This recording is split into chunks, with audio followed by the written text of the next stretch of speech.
एक बार देव ऋषि नारद घूमते घूमते भगवान श्रीमन नारायण के धाम में गए और वहाँ पर जाके भगवान को बोलते, भगवान आपको दुनिया में सबसे प्रिय किसके ऊपर प्रेम है। नारद मुनि को लगा मैं दिन रात नारायण नारायण का जप करता हूँ, उसके लिए भगवान मेरा ही नाम लेंगे। भगवान ने बोला नहीं, मेरा सबसे बड़ा भगत पृथ्वी लोक में खेडूत है। तो उन्हें बोला ऐसे क्यों प्रभु? तो उसने बोला वो मेरा सबसे प्रिय भगत है और मेरे को याद करता हमेशा। तो नारद मुनि वहाँ से निकल के किसान के पास आए और देखने लगे। एक किसान गेहूँ बोर जुताई कर रहा था, खेत में गेहूँ डाल रहे थे बीज उगाने के लिए। तब कभी कभी भगवान का नाम लेता था, हे श्रीमान नारायण करके, क्योंकि बेल हकालना है। कभी कभी बेलों को गाली भी दे देता था और हरि का नाम कभी कभी लिया जाता था और बेल को हकालने का हर धुर्र काम में बिजी था। उसके लिए कभी कभी भगवान को याद करता था, लेकिन प्रेम से। एक बार फिर उसकी पत्नी आई। उन लोग की ज़िंदगी भी अच्छी रहती है, क्योंकि अरे जी सुनते हो, मैं खाना लेके आई हूँ, अब खाना खा लो। तब खेडूत वहाँ बेल को खड़ा करके और उनको छोड़ दिया चरने के लिए और खुद भी खाना खाने गए। और दोनों जन ने मिलके भगवान को खाना अर्पण किया। कभी बासी रोटी, कभी ताज़ी, जो भी उसकी औरत लाती थी वो भगवान को अर्पण करने के बाद खाना खाता था।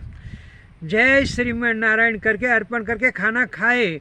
जब नारद मुनि वहाँ से निकल गए और भगवान के पास गए, भगवान वो तो घंटे 2 घंटे में एक बार आपका नाम लेता है और मैं तो हमेशा आपका दिन रात आपका नाम लेता हूँ, फिर भी मेरा नाम पहले लिस्ट में क्यों नहीं है?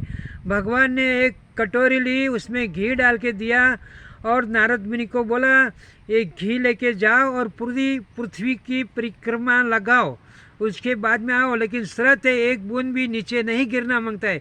नारद मुनि का पूरा ध्यान घी के पर चले गया, कहीं गिरे ना करके डर बैठ गया और पूरी पृथ्वी की परिक्रमा लगा के जब वापस आए और भगवान को बोला, लो भगवान मैं परिक्रमा लगा के आया, कम से कम 1 महीना तो गया ही होगा, क्योंकि इतनी बड़ी परिक्रमा लगाने के उसके लिए।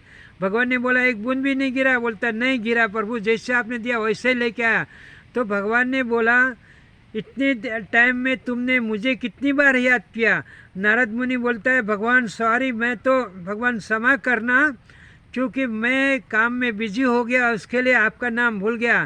तब भगवान ने बोला वो खेडूत काम करते करते आपका अपना घर संसार चला के परिवार का पालन करते करते जो मेरे को याद करता है वो तो वही सही है ना।